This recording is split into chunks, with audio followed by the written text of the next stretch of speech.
As a journalist, I get to travel the country a lot. A part of my job includes a column regarding small-town myths and legends. It's not the most factual part of my work, but I still enjoy it. At least I did until I found a town called Silverwoods. According to my anonymous source, it was a place that hadn't changed since the late 50s. A remnant of a bygone era, suffering from a horrible curse. As the myth would have it, nothing there was allowed to die. Mind you, this was before the time of Google Maps. I had to rely on my source's instruction when searching for the town. I fully expected it to be a prank, but my job was exactly that, to prove or disprove information. I set out on my journey. After a few hours of driving, I pulled onto a well-hidden dirt road.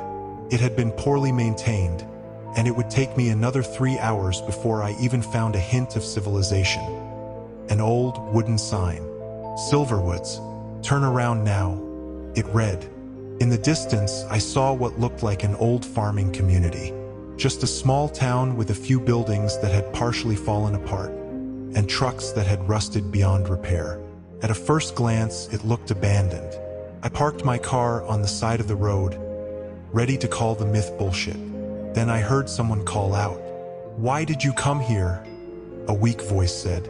I turned towards the voice. It belonged to a frail old man, holding himself up with a cane.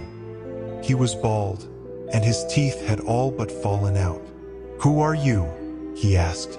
Feeling mildly uncomfortable, I introduced myself. "Why are you here?" I explained that I had been given directions by an anonymous source, and that I was hunting down myths and legends. He sighed. "Ignorance is bliss, but since you're here, I will give you what you came for." Only then did I notice that his leg had broken. He dragged it along as he limped around. The weirdest part was that his skin was covered in scratches, all looking fresh. "Are you all right?" I asked nervously. He ignored the question and simply gestured for me to follow. "Are you alone here?" "No, there are others." On the ground, I noticed what I assumed was a dead bird. Its torso had been ripped open, exposing the organs within. It looked like a cat attacked it, yet it tried to move around, alive despite its grave injuries. The bird, it's... I tried to get out. The old man glanced over at it without batting an eye. "It's not allowed to die. Nothing here is allowed to die," he said. He led me inside an old house. No sooner had I taken a step through the front door before my nose was assaulted by the stench of rotting flesh. There were a dozen people littered around the room in various states of mutilation. Yet they were all breathing, living with impossible injuries. The myth had been proven true, but I couldn't believe it. "We need to call for help," I said as I looked at a guy whose hands had no skin left on them. "It would only make things worse," the old man said. I already had my phone out, ready to dial 911. But out in the middle of nowhere, I didn't have a single bar of signal to help me. "Sit down. Let's talk." In shock at the sight, I couldn't find the words to argue. "You came here to learn the history of Silverwoods, and I'm going to tell you," he said. I sat down and looked at all the suffering people around me. Most of them were too wounded to speak a single word, only letting out groans of agony where they sat. Every single injury looked fresh. It looked like not a single day had passed since acquiring them. Since our town was founded in 1911, we've been a regular farming community, a small town that hardly ever saw any visitors. Most of us were born and raised here, so on the rare occasion that someone passed through, it was a big deal, a cause for celebration. The man took a pause and glanced at his broken leg.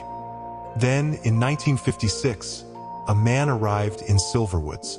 With his fancy clothes and expensive car, he starkly contrasted our modest surroundings. He didn't visit for business, nor did he look to settle down in the region.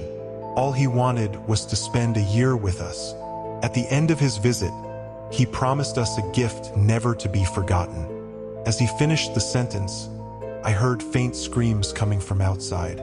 They sounded horribly hoarse, and emitted a clear message of agony. The man never said much. He just observed us as we went about our days, never shying away from lending a helping hand. He was polite, helpful, and within a month, we'd already accepted him as a part of the community. Still, he always wore that damn suit and never seemed affected by anything around him. No matter the situation, he was calm and looked in pristine shape. The screams got louder. Amid them, I could hear faint begs for mercy. Then, once his year in Silverwoods had ended, he asked us a simple question. "What was it?" I asked. "Do you want to live forever?" He paused and sighed. The screams in the background felt ever more present, as if they knew I was there. At first, we laughed at the suggestion. Death wasn't an enemy, but we didn't hold it as a friend either. After a lengthy discussion, it all came down to a vote. I guess the outcome is clear. I stepped over to the window and tried to figure out where the screaming was coming from. I wanted to run, but something deep inside me kept me from doing so. I pitied the people of Silverwoods, and I wanted to help them. "So, you'll live forever?" He nodded. He promised us that our bodies wouldn't age. Alas, without time affecting our bodies, we lost the ability to feel hunger, thirst, and the need for sleep. Our bodies can't be killed by any injuries, disease, nor destruction. But we can also never heal. Every injury we sustain, no matter how minor or severe it is, stays with us until the end of time. That is our curse. What about the people screaming? I asked him. He sighed. It's coming from the barn. That's where we keep the people that want it out. Out? What do you mean? Some people got the idea that they could elude our curse by destroying their own hearts. Others attempted to crush their heads, but they were all wrong. They can't die, they're not allowed to. How can I help you? Is there any way to stop this? I asked him. Then he laughed. It wasn't a cheerful laugh, but one filled with malice. Stop it? We don't want it to stop, he said. 10 years ago, that same man returned to our town. He hadn't aged a day and still smiled cheerfully as he greeted us. He offered us death, release from our horrific lives. Why didn't you accept it?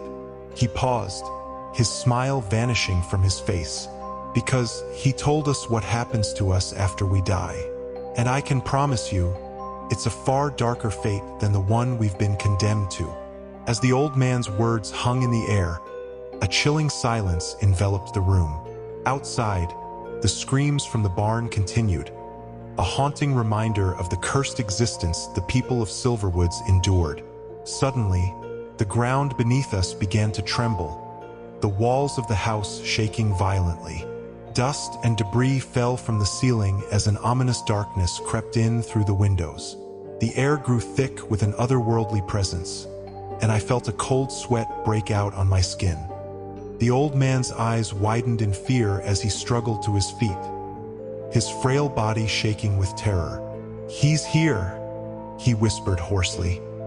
"He's come for us."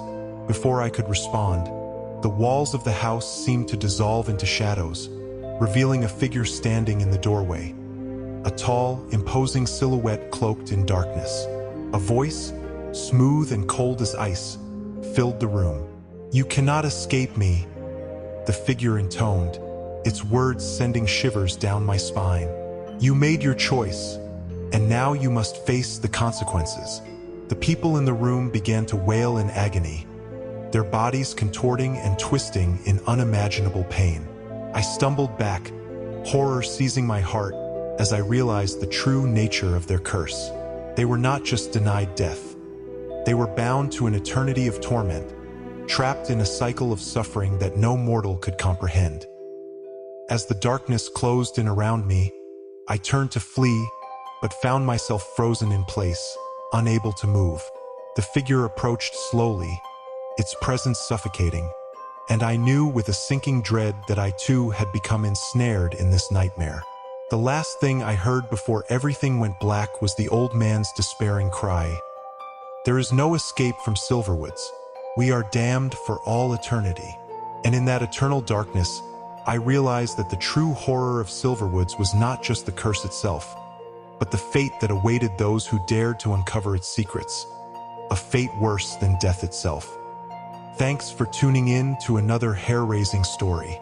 Be sure to follow us for more chilling tales.